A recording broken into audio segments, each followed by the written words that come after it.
What's going on, guys? Welcome back to the Cultivation 3D Studio. In this video, I'm showing you guys how I've made the awesome Blue Ranger helmet. Probably my favorite helmet of all, just because of the quality and the finish that I did on it. So without further ado, I'm going to hop right into the video.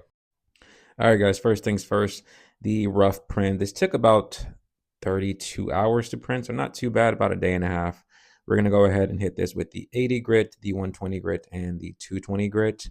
Now for the first grit, we're going to hit it with the 80 just to get all the layer lines out the way. Go ahead and snap that into your orbital sander.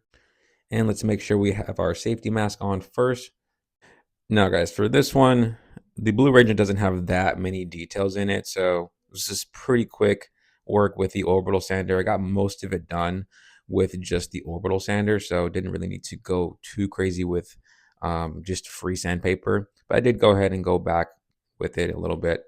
Now, the second part, once you get the 80, the 120 done out the way, before you do the 220, you're going to want to mix that solution together. It's going to be the Bondo glazing putty and some acetone.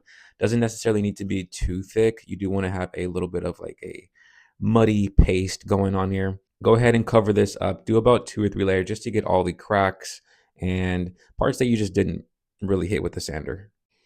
Now, once we got all those layers done complete, you're going to want to hit this with the 220 grit. I didn't go with the orbital sander for this part just because it does kick up a lot of dust. So with the orbital sander, for the most part, you don't necessarily need it.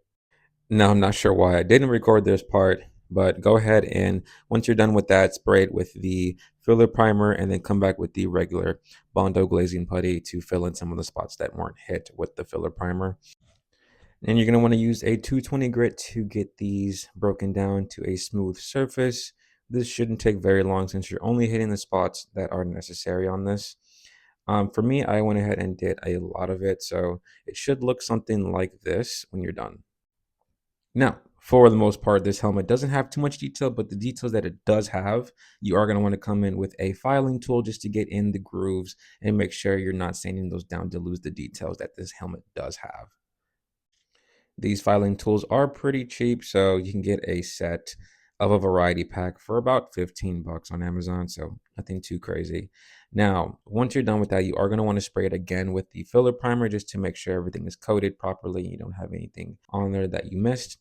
Now, forgive me for not recording this part again. For some reason, I did not record myself wet sanding this, but you are going to want to do a wet sand before you do the flat white.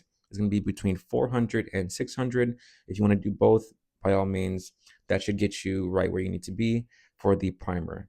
Now, while that first coat is drying, you're going to want to go ahead and do the small pieces.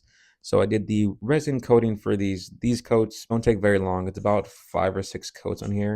And you're going to want to cure it for about a minute each. Now, once everything is dried up, essentially are no longer sanding. So we're going to go ahead and work on the pieces right now. The little pieces, we have the mouthpiece, the 3 horns, and then the 2 eyes. Now, the best part about this helmet is I did not use spray paint entirely. So for the main colors, I used airbrushing, which is probably going to be my go-to moving forward. So I used these airbrush colors, mixed them up, and I got somewhat of a color that I wanted. This one, for some reason, looks a lot darker in this video than it does in person, but I wanted to go for a metallic blue. Now, if you've never used an airbrush before, I'm using this one here. It's from Master. Now, the thing about airbrushing is it needs to be super thin, so you are going to need to do a lot of coats. Again, this is my first time doing a full helmet with an airbrush, so I had to mix quite a bit of paint so I can get the entire helmet and make sure I had enough. Also, I needed to make sure I had enough paint that was the right color. So I did go ahead and take my time mixing the colors properly. Now with the airbrush, you are going to want to have thin layers on here. Make sure you test out the spray paint every once in a while just to make sure it doesn't build up at the nozzle and splatter on there. I did learn that the hard way. But after about 4 or 5 coats, it should start to come together. Again, these take no time at all to dry. So about 5 to 10 minutes in between each layer. This thing comes out super smooth. The quality just looks a lot better than spray paint. I do know sometimes with spray paint, if you spray too much at one time or if you catch it before the layer or the coat is not fully dried yet, then things can happen. So essentially what I want to do is avoid that. And with airbrush, the quality just looks a lot better. and you can get all these awesome colors. So if you're up for it, I highly recommend using an airbrush, mixing colors, have fun with it, experiment, just to make sure you can get an awesome quality out of it.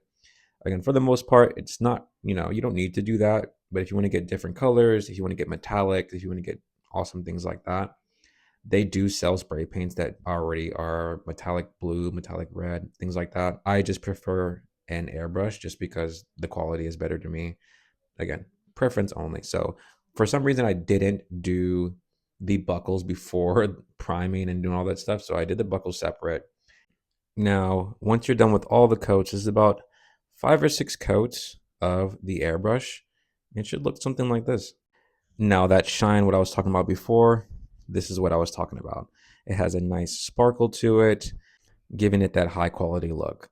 Now, once you're done with that, you're going to want to go ahead and wet sand these smaller pieces. That also shouldn't take very long since the smaller pieces are pretty much smooth already. You're just going to get all the cracks in.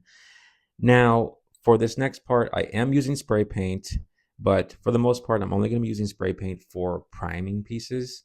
So that's just about it. I'm going to prime these with a high gloss black just to make sure we have a nice undercoat. Now, while that's drying for about an hour or so, let's go ahead and get our visor cut out.